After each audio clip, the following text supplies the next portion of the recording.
Manifiesta tu santidad en mí, tómame de entre lo que me dispersé, recógeme de donde me perdí y llévame de nuevo al corazón. Tú eres el agua viva, tú eres el agua pura, inúndame, inúndame y todo se transformará en mí. Continuamos y le vamos a pedir al Señor su palabra para hacer esta reflexión sobre la perseverancia. Y voy a llevarlos a leerles de la primera carta a los Corintios, desde el capítulo 9, en el versículo 1, y dice: derecho de los apóstoles a ser sometidos por los fieles. Dice: no soy yo libre, no soy apóstol, no he visto a Jesús Señor nuestro, no sois vosotros mi obra en el Señor. Si para otros no soy apóstol, para vosotros sin embargo lo soy, porque vosotros sois el sello de mi apostolado en el Señor. Esta es mi defensa contra los que me critican. ¿Acaso no tenemos derecho a comer y a beber? ¿O no tenemos derecho a llevar con nosotros una mujer hermana, como hacen los demás apóstoles y los hermanos del Señor y Cefas? ¿O solamente Bernabé y yo estamos privados del derecho a no trabajar? ¿Quién hace el servicio militar alguna vez a sus expensas? ¿Quién planta una viña y no come de su fruto? ¿Quién apacienta un rebaño y no se alimenta de la leche del rebaño? ¿Acaso estoy utilizando un argumento humano? ¿O no dice también esto la ley? Porque en la ley de Moisés está escrito: no pondrás bozal al buey que trilla. ¿Es que Dios se preocupa de los bueyes? ¿No es más bien por nosotros por quien lo dice?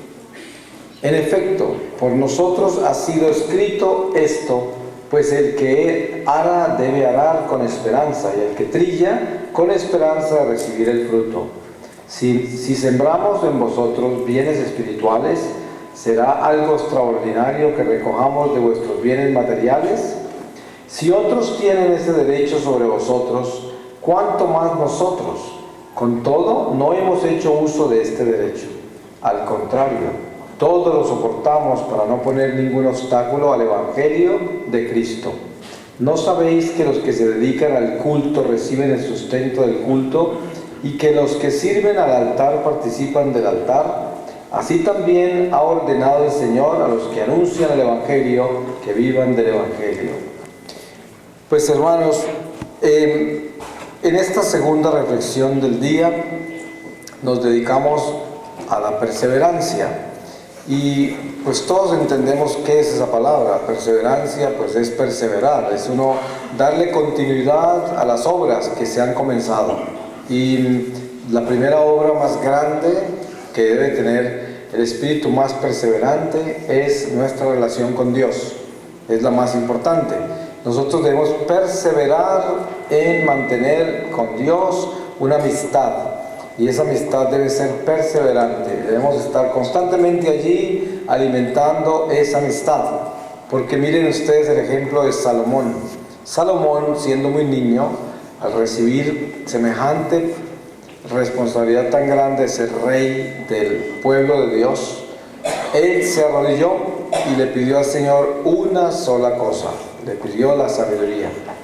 Y por eso Dios, como él pidió lo más grande en el espíritu y no pidió nada del mundo ni de lo material, Dios lo premió con todo lo material también. Porque por eso se dice en el Evangelio: busca primero las cosas de arriba y todo lo demás se te dará por añadidura. Y esto es importante de entender acerca de la perseverancia. La perseverancia solo se consigue cuando mi meta es una meta alta. ¿Y cuáles son las metas altas?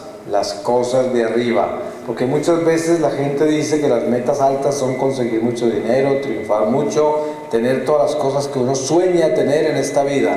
Esas son metas altas. Ustedes saben que las filosofías del mundo, las psicologías modernas, enseñan la autosuperación. Enseñan de que el hombre se puede convertir en Superman. Usted puede, por el pensamiento positivo, la realización personal, la autoestima, alcanzar todas las metas que se fijan y convierten en Superman al hombre, y realmente el hombre se puede autosugestionar y lograr metas temporales en altos niveles. Hay grandes vendedores que trabajan con psicotécnicas y se autosugestionan y consiguen metas increíbles. Muchísimas corporaciones prácticamente condicionan a sus vendedores y ejecutivos con técnicas de superación, con psicologías y psicoterapias y técnicas de autosuperación en general, que son tantas, ¿no? Con las psicologías modernas. Pero ¿qué hacen con el hombre? Que lo convierten en un dios, y el hombre se diosifica y piensa que todo lo alcanza por sí mismo. Pero la perseverancia espiritual es mantener los pies puestos en el camino de Dios y perseverar en Él, para que uno tenga la sabiduría divina y todo lo que haga lo haga en la voluntad de Dios. Cuando uno vive en la voluntad de Dios, es como Salomón, que vivió en la sabiduría. Ustedes saben que Salomón pecó y hizo cosas muy feas, hasta el punto que consiguió una cantidad de mujeres extranjeras y alabó dioses falsos, y él cometió errores muy graves. A pesar de todo, Dios lo corrigió, pero también le perdonó. Y lo mismo hizo su papá David, que se convirtió en adúltero y asesino por sus pasiones de su sangre, y Dios no permitió que él le construyera un templo, y por eso permitió que fuera su hijo Salomón el que lo construyera. Y sin embargo, Salomón también traicionó a Dios. Pero sabemos que ellos no tenían el Espíritu Santo, ellos no estaban redimidos, ellos no conocían a Cristo. Era algo muy diferente. Eran los hebreos del Antiguo Testamento, profetas. Sin embargo, miren que hasta el mismo Moisés cometió un error y era el profeta de los más grandes que ha habido. Pero cuando nosotros, ya bautizados con la unción del Paráclito, del Espíritu Santo, como la tenemos nosotros, ese Pentecostés que se nos ha dado a cada uno de nosotros, somos el pueblo de Dios que no tiene excusa. Nosotros, el Evangelio dice, los profetas de antaño hubiesen querido saber lo que sabemos nosotros hoy. Hubiesen morido de alegría si supieran lo que nosotros sabemos. Porque a nosotros se nos ha revelado la gloria de Dios en persona, a nosotros. Jesucristo vino y se lo manifestó en persona. Y no solamente eso, a pesar de Jesús haber aparecido entre nosotros hace 2000 años, se ha continuado apareciendo. Para prueba un botón, a mí se me apareció el Señor, y yo lo he visto más de una vez, y muchas personas lo testifican que se les ha aparecido. Tal vez no es algo masivo, pero el Señor lo hace y lo continuará haciendo hasta que Él regrese. Es una realidad y es transformante, porque yo puedo pararme aquí a decirles a ustedes miles de cosas, pero la más importante que les puedo decir a ustedes es que yo he visto al Señor Jesús con mis propios ojos, y que cuando yo lo vi, nunca volví a ser la misma persona. Quedé transformado para siempre. Todos los días yo me arrodillo y le imploro a Dios que me ate, porque mi naturaleza indómita y desobediente siempre me tiende a hacer las cosas que no debo. Por eso San Pablo dice, el mal que no quiero hacer es el mal que termino haciendo, porque en nosotros hay una ley que nos inclina al pecado, pero Dios en su misericordia nos ha dado a Jesucristo, y Jesucristo nos da el Espíritu Santo para que tengamos fuerza para sujetar esta naturaleza indómita al Espíritu Divino y podamos obedecer a pesar de nuestras pasiones y de la furia de nuestra carne y la desobediencia que hay en nosotros. Y esto es un trabajo diario, porque yo no podría decir, yo he visto a Jesús y lo he visto varias veces, eso no quiere decir que ya me salvé. Sí, el verlo a Él es ver la salvación, pero no he llegado todavía. Eso me lo tengo que conquistar. Por eso San Pablo habla de, si queremos ir al estadio a correr en los Olímpicos, tenemos que prepararnos como buenos atletas para correr esa carrera como quien la va a ganar, pero como quien va a recibir una corona que no perece, no una corona temporal ni humana. Y esto es la carrera del Evangelio en la escuela de Jesucristo, que es vivir en Dios buscando la santidad todos los días, pero atendiendo a esta naturaleza indómita que nos quiere tumbar. Y esto es reconocer nuestra imperfección, nuestras limitaciones, nuestras tendencias al pecado, ser humildes y reconocer lo miserables que somos. A pesar de toda la experiencia que yo he tenido con el Señor y que la continúo teniendo, sin embargo, todos los días me tengo que cuidar. Porque yo sé que en el momento menos pensado me puede tumbar el diablo. En el momento menos pensado. Jamás me las puedo dar de ganado. Jamás me las puedo dar de que estoy ya salvado. No me las puedo dar de que ya tengo dominado el mal y que ya el diablo no se me acerca porque lo domino con una palabra. Eso jamás. Porque esto me lo tengo que ganar todos los días de mi vida. Y sé que todos los días me tengo que convertir. Todos los días. Es que me encuentro con eso. Solamente conduciendo por una autopista empieza la concupiscencia de los ojos a manejarme sin darme cuenta. Por un aviso que vi, por una canción que escuché, por una persona que pasó, por cualquier cosa. Y mi corazón anda para allá y para acá y me toca estar todo el tiempo corrigiendo. Todo el tiempo. Vienen emociones, vienen ideas, vienen pensamientos. Todo el tiempo corrigiendo la navegación. Siempre volteando la canoa hacia Dios, volteando esta embarcación hacia Dios, todo el tiempo, porque la mar se mueve y toda la marea cambia todo el tiempo, los vientos empujan y no todos los vientos son buenos. Hay vientos malos que nos cambian de rumbo y cuando menos pensamos estamos navegando hacia el abismo y sin darnos cuenta. Y por eso, al perseverar, entender lo que es la perseverancia es ser un buen marinero, un buen navegante. Tenemos que estar siempre pendientes del timón. Y ustedes se dan cuenta como habla el apóstol Santiago. El timón de una gran embarcación es pequeñito. Y con ese timoncito se maneja toda la embarcación entera. Ustedes han visto lo grandes que son los aviones y tienen un timón muy pequeño. Como es cuando se hace la presentación de la reflexión sobre la lengua, que la lengua del hombre es un arma de doble filo. Con esa misma lengua bendecimos a Dios y maldecimos a nuestros hermanos. Y es algo importante de entender de que la perseverancia es una virtud que es demasiado vital en nuestra relación con Dios y en el crecimiento espiritual. Nosotros debemos perseverar. Es como... A mí me costó mucho trabajo realmente tener amor por la Virgen María y amor por el Rosario, amor por la Mariología. A pesar de que yo vi a la Virgen María en mi experiencia mística con el Señor la primera vez, en esa cueva en la selva en Colombia cuando estaba secuestrado por la guerrilla y tuve mi experiencia mística. Esa noche que duró como 9 horas esa experiencia, pero que yo siempre digo, si viviera 100 años más, no alcanzaría a contarles ni lo mínimo lo que yo viví. Todo lo tengo infuso en mi corazón.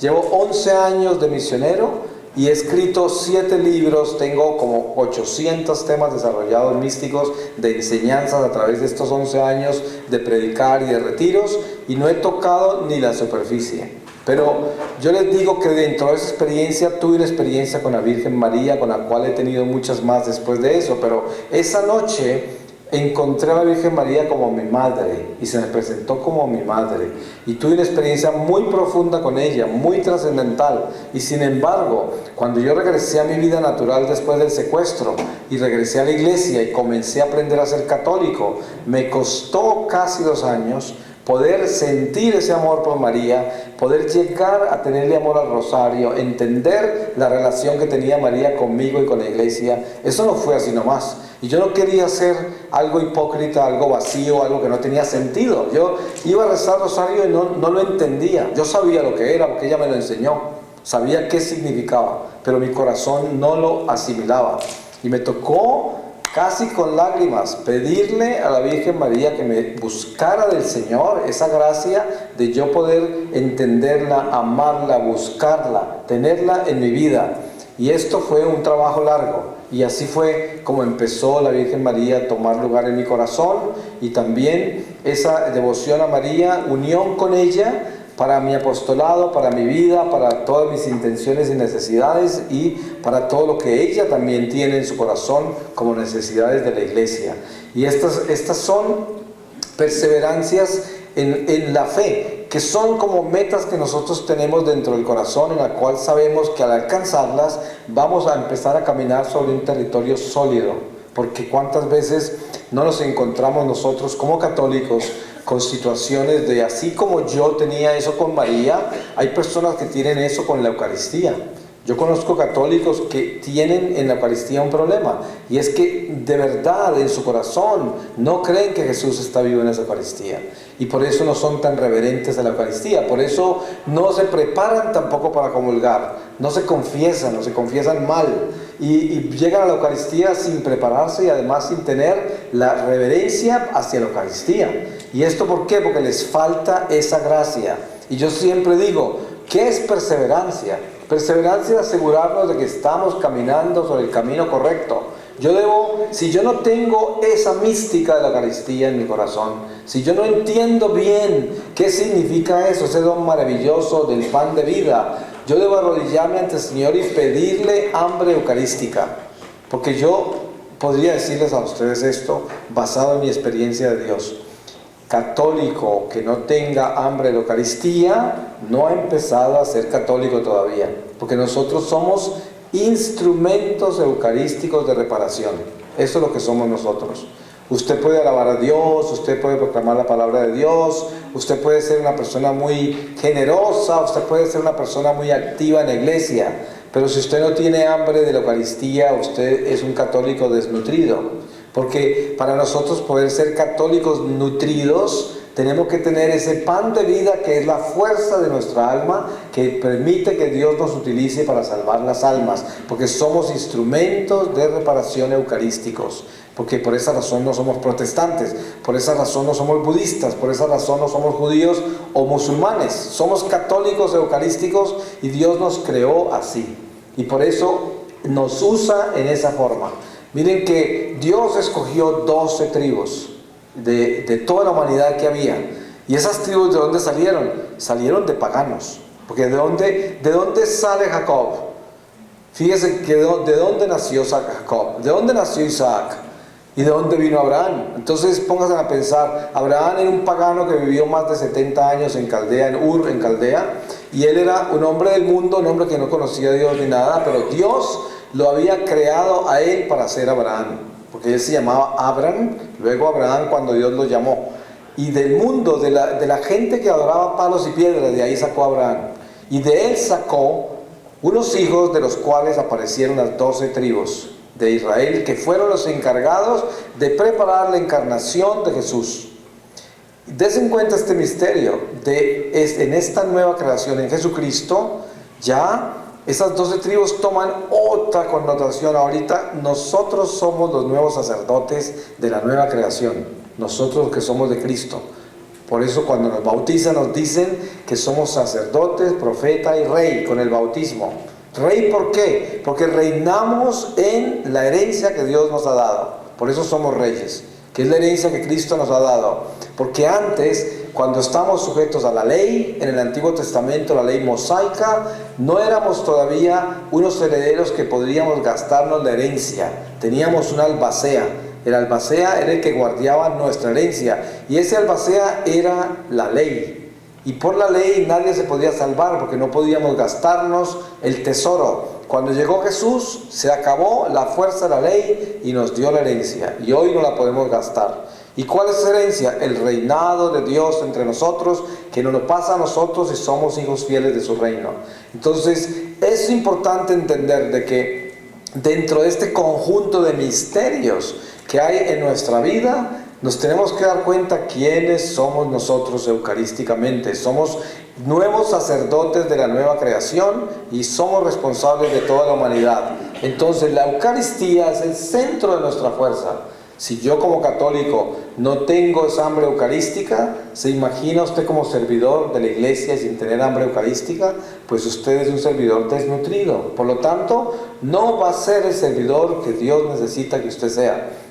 Porque si de por sí yo, el solo hecho de ser católico, ya soy un instrumento eucarístico de reparación, ahora imagínense cuando por encima de ser católico también vengo a la iglesia y me consagro como servidor.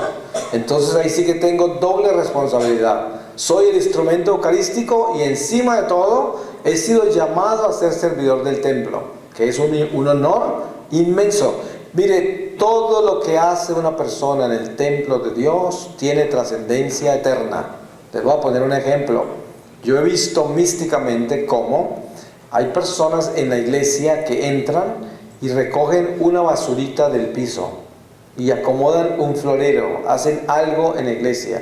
Y yo he sentido en mi corazón la trascendencia que tuvo eso, ese amor por el templo, ese celo por el templo de Dios. No hablo del escrupuloso, porque hay gente meticulosa y escrupulosa que entra y le molesta la basura y la recoge porque es toda estética, entonces vanidosa, y la recoge porque le estorba la basura. Pero yo estoy hablando de aquel que recoge esa basura porque sabe que ese es el templo de Dios, que se debe mantener inmaculado, se debe mantener limpio, se debe mantener perfecto. Y entonces se preocupa por eso, por limpiar todo eso, por mantener todo arreglado, por defender las cosas de Dios. Eso es un celo hermoso, porque es el celo por las cosas de Dios. Y es Jesús con el látigo sacando a los mercaderes del templo, es el mismo celo, ¿cierto? Es un celo ordenado, que no tiene que ver con el escrúpulo, ni tampoco tiene que ver con el fanaticismo, ni tiene que ver con ninguna exageración religiosa, sino que tiene que ver con un amor que es limpio y sincero. Y esta perseverancia la debemos tener en los sacramentos también. Yo, si soy un servidor de la iglesia, un honor tan grande como este, sé que todo lo que haga en la iglesia como servidor se va a multiplicar en inmensas gracias para mi familia, inmensas gracias para la reparación de mis pecados, inmensas gracias para las generaciones que vienen por mi línea sanguínea y por generaciones futuras, porque todo eso trae bendiciones. Pero más vale que entienda de que así como yo recibo todos estos beneficios como servidor, así también puedo recibir grandes problemas si soy un servidor infiel. Si soy un servidor sucio, un servidor desordenado, un servidor desobediente, un servidor en pecado. Más valdría que no hubiera nacido, porque los problemas que me voy a echar encima, así como me gano bendiciones por ser fiel, me gano maldiciones por ser infiel, porque con las cosas de Dios no se juega. Miren que en la vida del Padre Pío hay un pasaje bien importante que se los puedo traer como ejemplo dentro de los miles de pasajes que hay en la vida de él. El Padre Pío estaba orando en la capilla de su convento y era hora en que los monjes todos debían estar por allá en algún lado haciendo algunas de las oraciones de comunidad. El Padre Pío era un sacerdote místico y estigmatizado, y de por sí a él en el convento le daban ciertas posibilidades de estar solo en horas de que los demás estaban reunidos. A pesar de que él vivía en obediencia, el monasterio a veces tenía sus momentos solo. Y ese día estaba solo en la capilla haciendo la lectura de las horas. Y de repente sintió que había unos ruidos en el altar. Entonces él miró y vio un monje y se indignó, porque nadie tenía por qué estar ahí, mucho menos un monje. Tenía que estar rezando por allá con la comunidad. Entonces él se fue a regañar a ese monje. Y cuando llegó allá se encontró que era un alma del purgatorio. Y era un monje que estaba ahí penando las irreverencias al altar, porque era un monje que estaba encargado del altar. Y tenía unas penas del purgatorio muy graves por sus irreverencias al altar.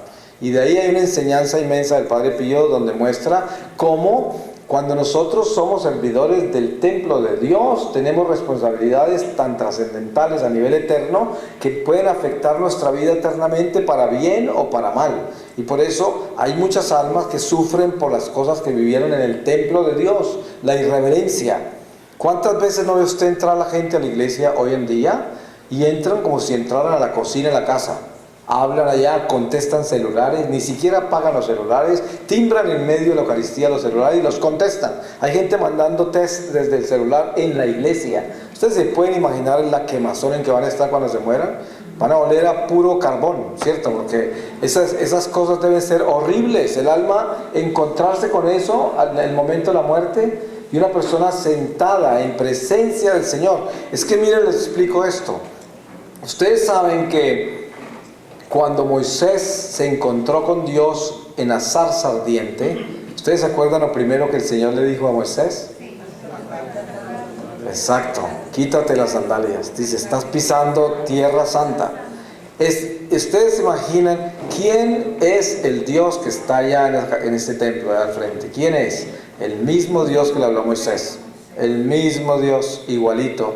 Entonces cuando usted cruza esa puerta, ¿dónde entró? Tierra Santa. Ahí es. Desde el momento que uno entra, ya quedó en presencia de Dios en una forma espectacular. Por lo tanto, ahí olvídese de sus cositas personales. Usted tiene que entrar es adorar a Dios y tiene que tener esa infinita reverencia en todo lo que hace, lo que piensa, lo que dice, lo que siente. En todo. Miren que yo he admirado muchísimo algunas culturas católicas como los polacos, como los croatas. A veces cuando yo hago misiones en Polonia, me admiro de cosas tan hermosas como esta. Llegan los polacos al atrio de la iglesia, una familia con sus hijos, los esposo y la esposa, 4 o 5 hijos, y se paran ahí mismo en el atrio, se arreglan bien su ropa, la mamá arregla a los hijos, todo esto se preparan, y cuando entran al templo es como si no estuvieran juntos, pero están juntos, pero está cada uno con Dios. Se entraron allá calladitos, ni siquiera se miran. Así, están allá en el templo completamente metidos con Dios, desde que entraron. Ahora, la reverencia más increíble, cómo se inclinan todos al mismo tiempo para darle la venia al Señor de verdad con la rodilla derecha en el suelo, no con una cabeza así a toda velocidad, sino como es, ¿no? Y entrándose y llegando a las bancas de la iglesia con un amor, con una conciencia de que están en el templo de Dios. Y esto es lo que se ha perdido. Por eso es que toda esa desnutrición espiritual ha desnutrido también la vida de la familia. Porque así como no respetan el templo de Dios, tampoco se respetan el templo del hogar. Y tampoco respetan el templo de su vida. Por eso se trata la vida tan locamente. Yo he visto gente hoy en día, incluyendo hasta servidores de la iglesia, que si la misa se demora 40 minutos están desesperados ya. Parece que tuvieran hormigas en los pantalones, ya quieren salirse corriendo a la iglesia porque se está demorando mucho el Padre con esa Eucaristía. Y cuando salen al parqueadero de la iglesia, se pueden quedar 2 horas hablando de fútbol, hablando tonterías en el parqueadero sin ningún cansancio, sin ninguna desesperación. Esa misma gente la sienta usted a hacer un rosario y en el primer misterio están cabeceando, bostezando, hasta roncando. En un misterio, se acaba el rosario y quedan así de despiertos. Entonces dice uno, ¿en qué andamos? ¿Sabe cómo se llama eso? Se llama desnutrición espiritual. Porque cuando a usted le hablan de las cosas de Dios y usted se duerme, usted está por ahí totalmente acabado, es porque usted está desnutrido espiritualmente. A no ser de que hay casos físicos de enfermedades, hay personas que tienen condiciones de salud, personas que han estado trabajando duramente todo el día y llegan cansados a la oración y se duermen. Ese es un caso excepcional, ¿cierto? Porque yo estoy hablando de gente que normalmente debía estar descansada para estar en la Eucaristía o en una oración y se van durmiendo. Entonces, esto todo hay que centrarlo en la perseverancia. Nosotros debemos ser perseverantes en todas las acciones de nuestra vida con Dios. Y por lo tanto, esa perseverancia de nuestra vida con Dios se va a transmitir a la perseverancia en nuestra vida entre nosotros y nuestras acciones naturales. La vida natural va a tener esa perseverancia también, porque esas disciplinas espirituales son las que nos llevan a nosotros a vivir el camino de la perfección y la santidad. Hay algo muy hermoso que yo aprendí del Señor que me dio mucha esperanza, y fue que cuando yo empecé mi vida nueva en el Señor, yo me preocupé muchísimo al principio de cómo iba a ser yo para serle fiel a Dios con todos estos defectos y estos malos hábitos y estas memorias tan horribles de mi pasado. Yo digo, ¿cómo voy a ser yo para superar esto? Yo no voy a poder vivir en paz, yo no voy a ser capaz de superar esta maldad que hay en mí. Y un día el Señor me mostró con claridad, durante una adoración al Santísimo, me mostró esto, me dijo: lo único que importa ante el tribunal de Dios es la intención del corazón. Si yo tengo un problema, por ejemplo, yo soy mentiroso y toda la vida he sido mentiroso, y yo sinceramente no quiero ser más mentiroso, entonces yo me arrodillo y le digo al Señor: Señor, aquí vengo a entregarte este espíritu de mentira, no lo quiero más en mi vida. Toda la vida le he hecho daño al prójimo, te he ofendido a ti y he hecho de mi vida un desastre por la mentira. No la quiero más en mi vida, renuncio a la mentira. Y desde el fondo del alma se le dice a Dios, prefiero morir que mentir otra vez. Así de serio, ¿no? Y se va a confesar. Y se confiesa, he mentido, va tantas veces, he hecho esto, sobre la mentira. Ya quedó consagrado en esa intención. Eso no quiere decir que al hacer yo eso ya quede libre de la mentira. Porque lo más seguro es que el diablo está parado ahí diciendo, ajá, con que nada más mentiras, ¿no? Y me coloca una trampa bien espantosa y mintiendo estoy otra vez. Pero ¿eso qué hace?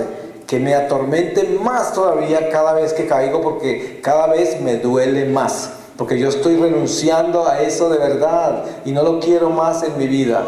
A veces Dios no permite que nosotros superemos ese defecto hasta que nos muramos. Y con ese defecto nos purifica.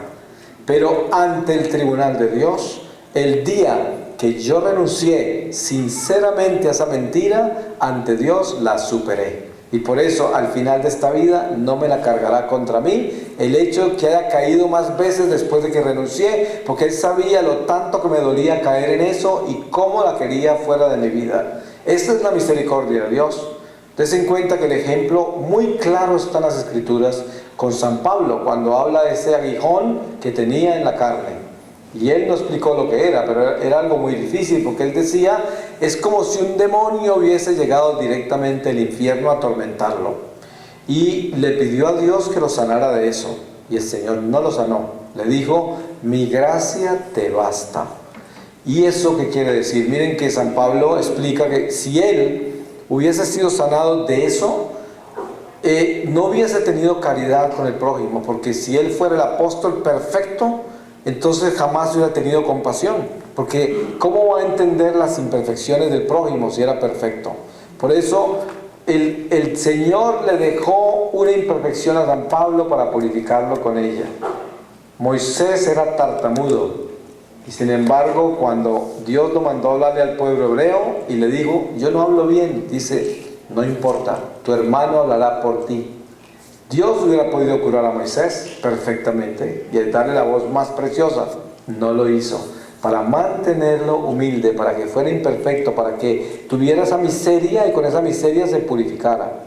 Y esto es lo que hace con nosotros. Pero lo importante es esto, la perseverancia en la búsqueda sincera de la santidad y la perfección. Eso es lo que importa. Usted es un padre de familia y tiene un hijo, y el hijo estudia como loco. Usted lo ve haciendo los esfuerzos más increíbles estudiando. Y ve que sinceramente ese hijo es un gran estudiante, pero no pasa el grado. Y llega después reprobado. Usted como padre justo le va a dar apoyo a ese hijo, decir, no te preocupes hijo, hiciste todo lo que pudiste. Yo te vi trabajar, te vi trasnocharte, te vi investigar, te vi hacer cosas increíbles y no lograste pasar. No importa. Vamos a repetir ese año o ese grado, lo que fuera, yo te voy a apoyar.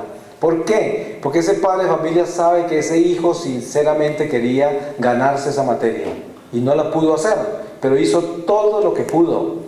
Si eso lo hacemos los seres humanos, ¿qué no hará el Padre Celestial con nosotros cuando Él ve que nosotros sinceramente no queremos más ese pecado en nuestra vida? Entonces, lo importante en la perseverancia es la sinceridad en la intención del corazón. Yo tengo que realmente renunciar al afecto que le tengo al pecado y considerar que es una tragedia pecar, que es una ofensa muy grande a Dios y que me duela.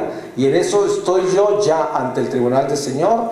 Tengo una posición extremadamente buena porque el Señor sabe mi intención. Así como ese estudiante tiene una posición muy buena con su padre o su madre, porque saben que lo han visto trabajar duro para ganarse esa materia. Y si la perdió, se siente muy triste y muy mal y le duele mucho y tiene vergüenza con sus papás.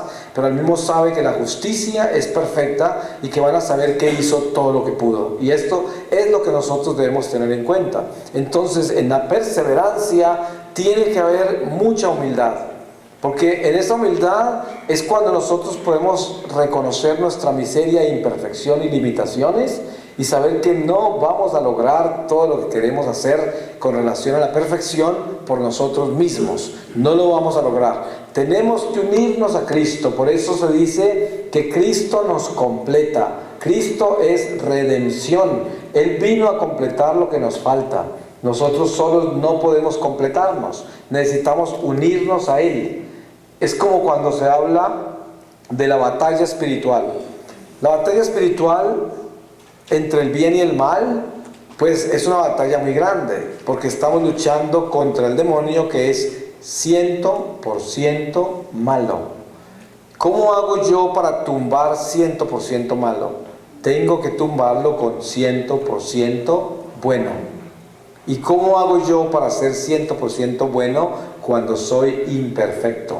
Cuando no tengo el 100% del bien, porque en mí también circula el mal, porque yo me comí una fruta que no me debía comer, que es la fruta del bien y del mal, y no se seleccionó para sacar el mal y que se quede el bien, no, las dos circulan por dentro de mí. Entonces estoy dividido en dos. ¿Y cómo hago para convertirme en 100% si tengo el mal todavía circulando por dentro de mí?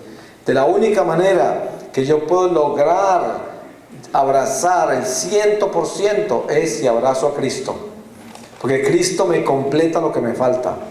Y a pesar de en mí habitar el mal por el pecado original, que es una mancha que llevo en mí, que no soy yo pero está en mí, sin embargo Cristo, que viene a liberarme del pecado original y me exorciza la fuerza del pecado original sobre mí, viene y con su espíritu me completa lo que me falta, pero eso solo es posible en la perseverancia a la fidelidad.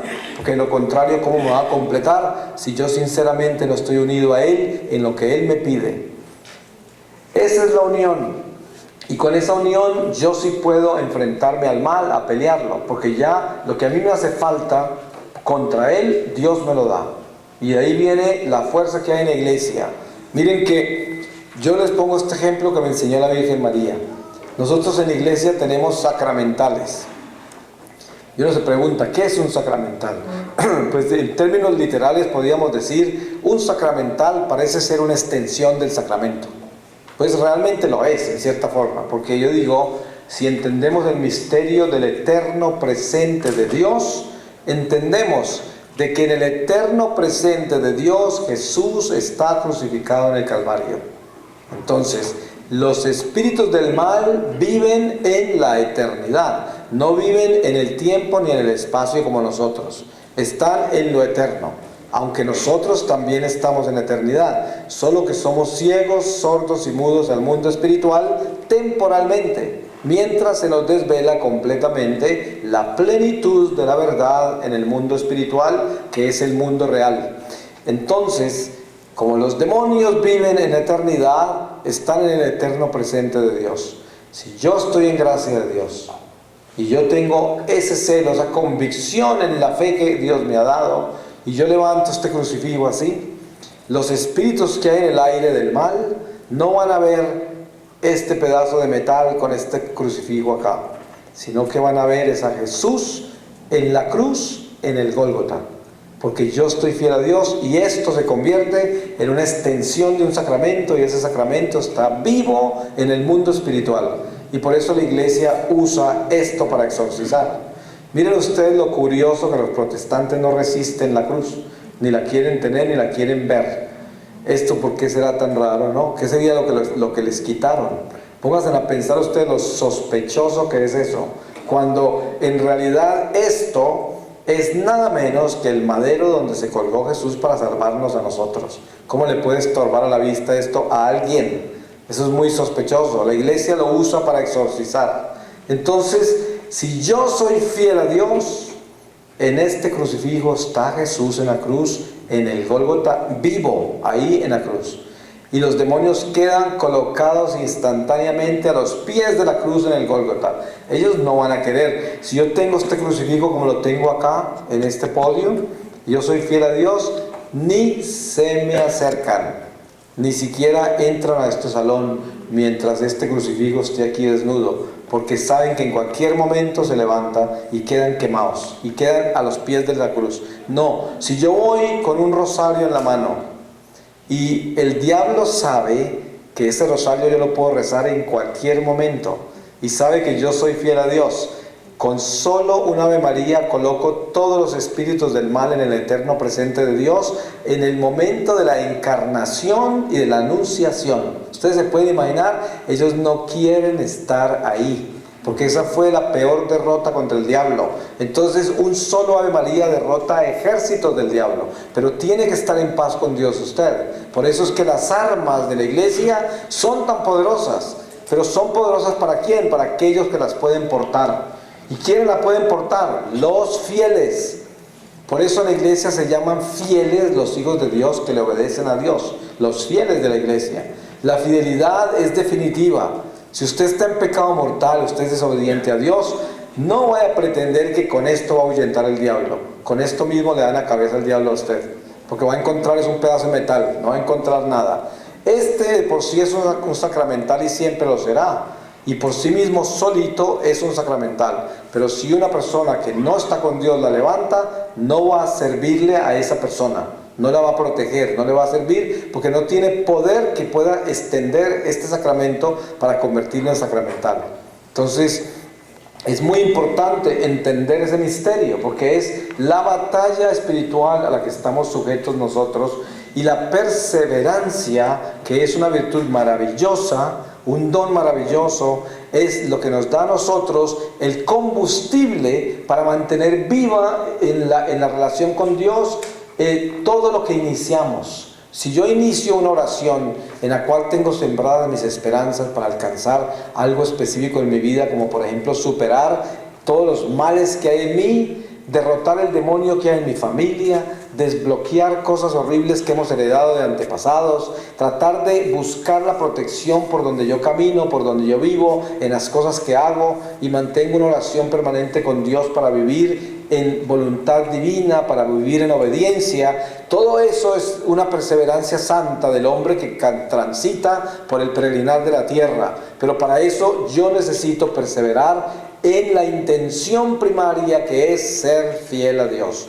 Esa es la más importante. La perseverancia comienza con la sabiduría divina que le llega al corazón del hombre y le enseña que para poder tener todas las gracias de Dios necesitas ser fiel, necesitas ser leal, necesitas ser una persona que es constante en la ley de Dios, que está buscando siempre lo bueno. Es muy fácil en un momento dado descubrir en qué estado se encuentra nuestra alma. Yo digo, es tan importante mantener un acto de contrición permanente en la cual yo me estoy revisando en qué estoy. Por ejemplo, ustedes pueden mirar un año atrás y pensar, ¿será que hoy yo soy una mejor persona de lo que era hace un año? Ahora perdono más, tengo más paciencia, soy capaz de escuchar más tiempo al prójimo, tengo tolerancia, soy más generoso, más compasivo, tengo más caridad. ¿Será que soy así? Porque si yo no soy una mejor persona hoy de lo que era hace un año, eso quiere decir que no estoy caminando perseverante hacia Dios. Estoy estancado, porque si soy la misma persona, mira, hay personas que dicen, ay, yo soy de un temperamento tan difícil, todos en mi familia son así, mi abuela era así, mi papá es así, somos de un temperamento, de un carácter muy duro, muy difícil, y casi que le hacen culto a ese defecto. Es como si fuera un defecto bueno, como si fuera, así somos todos de mi familia. ¿Qué tal? Esa es una maldición. Si usted no se la quita de encima, va a maldecir las otras generaciones también. No se trata de quedarse en los defectos simplemente porque todos lo tenían, sino de superarlo y romper la cadena en usted, superarla para que los demás no la hereden. Lo primero que tiene que hacer es aprender que un temperamento difícil, una persona de un carácter duro, es una persona que está mal, desnutrida espiritualmente, que va a hacer mucho daño al prójimo toda su vida por ese temperamento tan difícil. Entonces, no se justifica ser de mal temperamento. Si yo camino hacia Dios, tengo que perseverar en la superación de mis defectos. Y más vale que dentro de un año usted pueda revisar su alma y darse cuenta que es mejor persona. Más vale, porque si no, ¿hacia dónde está caminando? No está caminando hacia Dios con seguridad. Usted se está hundiendo en sus propios defectos. Y entre más viejo el pájaro, menos vuela, ¿cierto?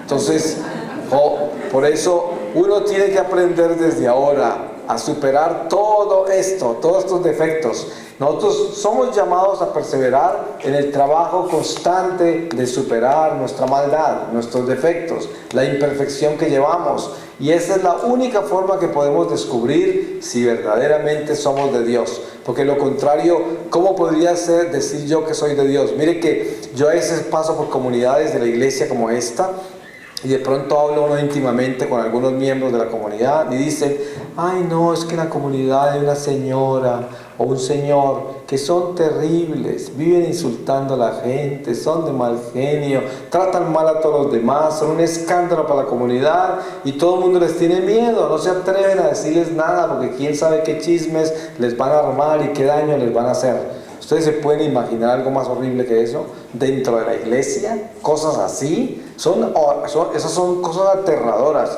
porque esas personas, ¿cómo es posible que no cambien? ¿Cómo es posible que no ablanden ese corazón y que no se den cuenta que están en la iglesia, que es en el templo del Señor, que aquí no puede venir uno a ejercer poderes humanos sobre nadie, no puede venir a abusar a nadie, a gritar a nadie, a calumniar a nadie, a dividir el corazón de nadie? Y esto todo es lo que debemos nosotros entender. Dios nos llama a que nosotros nos superemos todos los días.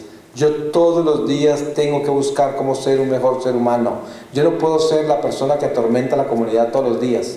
Yo no puedo ser ese roller coaster, ese tobogán que está así, que nunca sabe la gente en qué ando yo, porque hoy vino contento, a mediodía estoy miserable, por la tarde estoy llorando y la gente no sabe qué hacer conmigo porque nunca saben con qué voy a salir. Eso es aterrador, porque es una persona que vive en el amor propio todo el día. Uno nunca sabe qué les pasa. Están riéndose, el momentico ya están gritando, después le están tirando piedra a la gente y no se sabe, y es supuestamente la misma persona, pero llena de demonios. Eso es lo que es, porque ahí no puede habitar el Espíritu Santo. En un drama de esos, en un tobogán de emociones de esas, no está Dios, por nada, porque Dios es un Dios de paz, Dios es un Dios de compasión, de gozo también. El peor ejemplo que puede haber es un católico miserable, lleno de amargura y sin gozo. Ese no puede ser un cristiano. ¿Cómo puede ser? Si Cristo es alegría, en medio del sufrimiento. Miren ustedes que las pruebas tan grandes por las que pasaron la iglesia primitiva, que es la base, el fundamento de nuestra fe, los apóstoles vivieron cosas espantosas.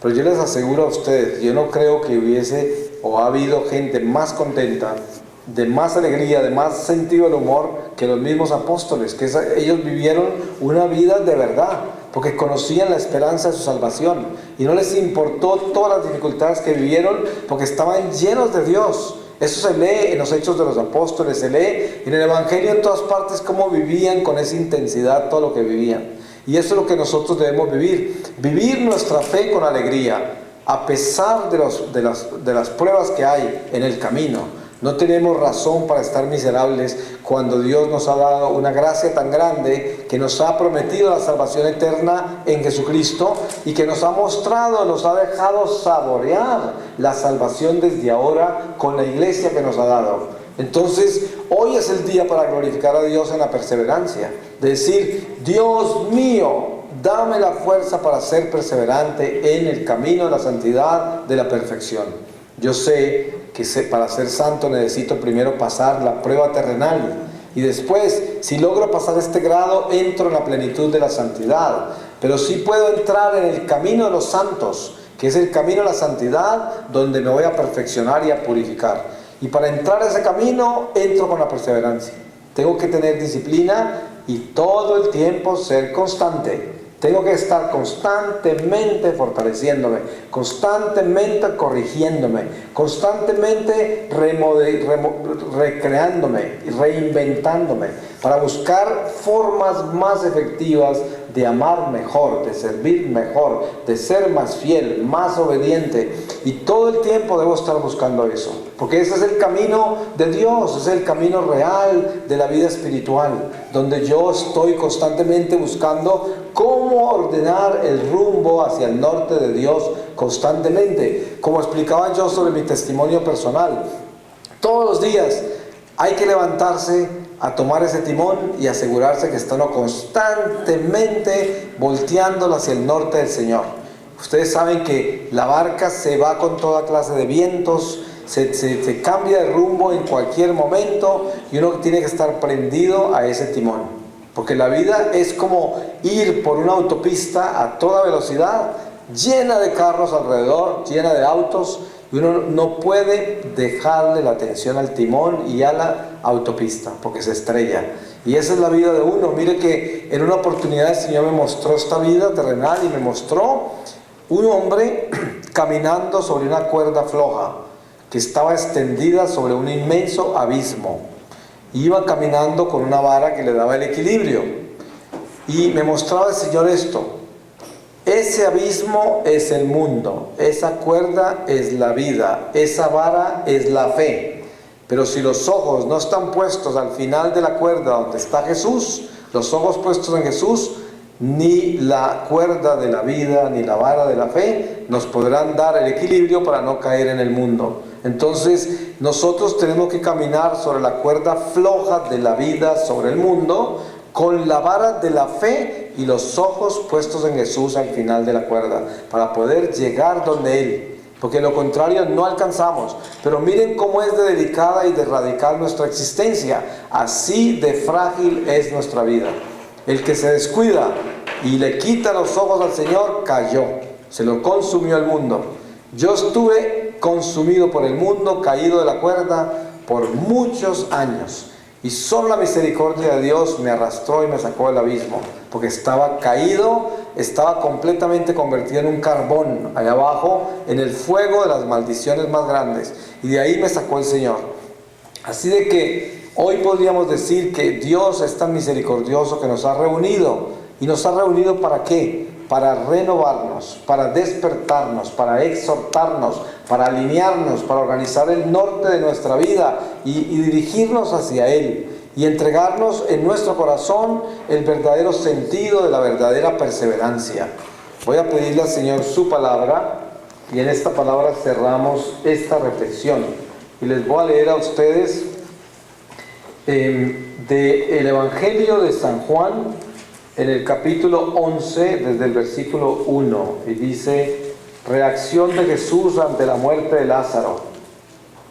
Había un enfermo que se llamaba Lázaro de Betania, la aldea de María y de su hermana Marta. María era la que ungió al Señor con perfume y le secó los pies con sus cabellos. Su hermano Lázaro había caído enfermo. Entonces las hermanas le enviaron este recado: Señor, mira, aquel a quien amas está enfermo. Al oír, dijo Jesús: esta enfermedad no es de muerte, sino para gloria de Dios, a fin de que por ella sea glorificado el Hijo de Dios. Jesús amaba a Marta, a su hermana, y a Lázaro, aun cuando yo, que estaba enfermo, se quedó 2 días más en el mismo lugar. Luego, después de esto, les digo a sus discípulos: vamos otra vez a Judea. Le dijeron los discípulos: Rabí, hace poco te buscaban los judíos para lapidarte, ¿y vas a volver allí? ¿Acaso no son 12 las horas del día? Respondió Jesús. Si alguien camina de día, no tropieza porque ve la luz de este mundo, pero si alguien camina de noche, tropieza porque no tiene luz. Dijo esto y a continuación añadió: Lázaro, nuestro amigo, está dormido, pero voy a despertarle.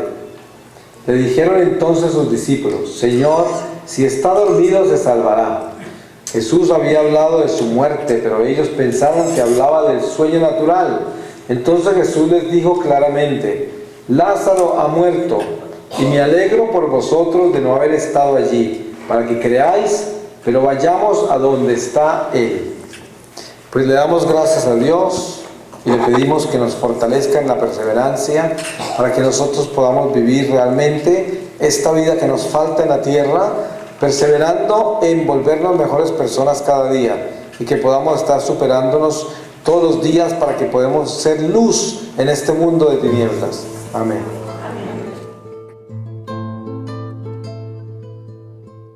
Manifiesta tu santidad en mí, tómame de entre lo que me dispersé, recógeme de donde me perdí y llévame de nuevo.